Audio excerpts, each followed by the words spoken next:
Mr. Speaker, I rise today to address the terrible precedent set in our country 4 days ago.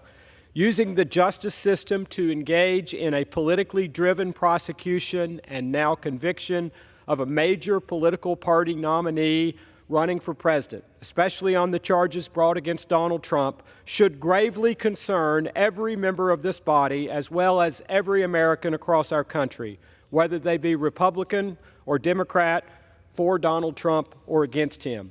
Regardless of one's opinion of the current Republican nominee, we'd be well served to remember the long and cherished tradition we have in this country of settling our political differences at the ballot box. For nearly 2.5 centuries, our nation's elected leaders have properly resisted the temptation to oppose their political rivals through the weaponization of our justice system.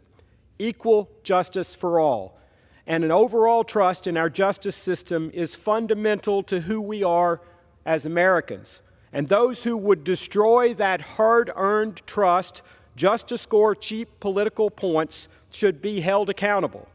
As an attorney, I can tell you that May 30th will be among the more infamous dates in American history. The facts behind these flimsy charges against President Trump were already examined by prosecutors nearly a decade ago, resulting in the conclusion that the facts did not support criminal charges. Last Friday's verdict was clearly the result of a prosecution in search of a crime.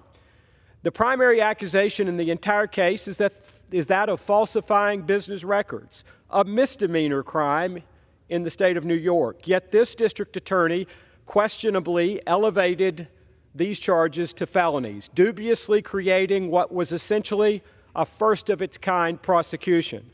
For those not convinced Donald Trump's prosecution was driven by nefarious politics rather than the law, consider that the DA who brought these charges actually campaigned on, quote, getting President Trump.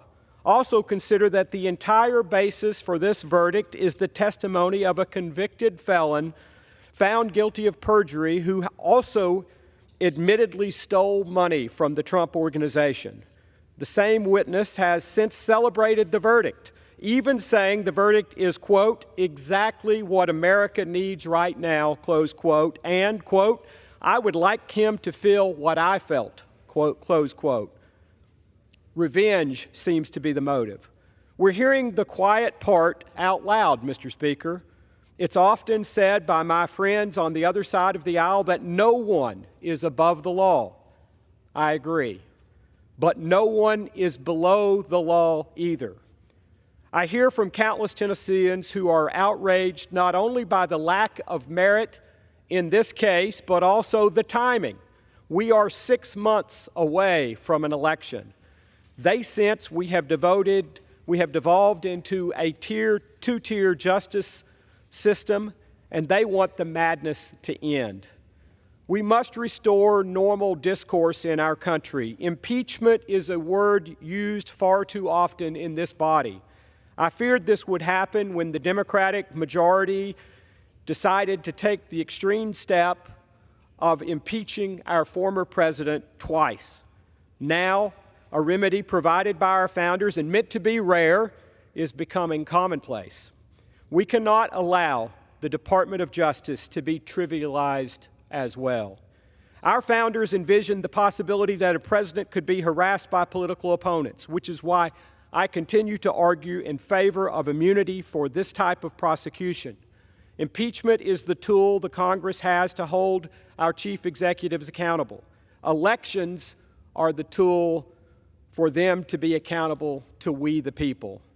I look forward to the appeal of President Trump's conviction, and I believe it will be successful. In the meantime, House Republicans will continue doing all we can to shine a light on the heavy-handed tactics of the Biden Department of Justice. We will continue to conduct our constitutionally required oversight duties.